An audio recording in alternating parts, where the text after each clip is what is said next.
कणेरी इथल्या श्री सिद्धगिरी महासंस्थान मठात आज पारंपरिक पद्धतीनं मोठ्या भक्तिभावानं गुरुपौर्णिमा साजरी करण्यात आली।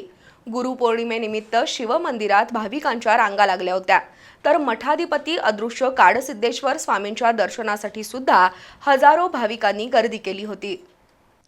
अध्यात्माची समृद्ध परंपरा असलेल्या कणेरी इथल्या श्री सिद्धगिरी महासंस्थान मठात आज भाविकांची तुफान गर्दी होती।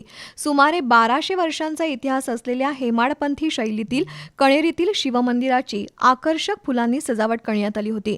गाभाऱ्यातील महादेवाच्या पिंडीसह संपूर्ण मंदिर परिसर प्रसन्न आणि देखणा दिसत होता। शिवाय ध्यान मंदिर आणि ब्रह्मलीन काळसिद्धेश्वर महाराज यांच्या मूर्तीचीही विशेष सजावट करण्यात आली होती। आज पहाटे काकड आरतीनं दिवसाची सुरुवात झाली। भल्या पहाटेपासून भाविकांनी सिद्धगिरी मठात गर्दी केली होती। हजारो भाविकांनी मठाधिपती अदृश्य काळसिद्धेश्वर स्वामीजी यांचं दर्शन घेऊन आशीर्वाद घेतले, तर शिवमंदिरातील भव्य शिवपिंडीवर अभिषेक आणि अन्य धार्मिक विधी झाले। या मठावरील भगवान शिवशंकरांची सिमेंट कॉन्क्रीटची मूर्ती सुद्धा भाविकांसाठी आकर्षणाचा विषय आहे। दरम्यान रात्री मठाधिपती अदृश्य काळसिद्धेश्वर स्वामीजी यांच्या प्रवचनालाही हजारो भाविकांची उपस्थिती होती।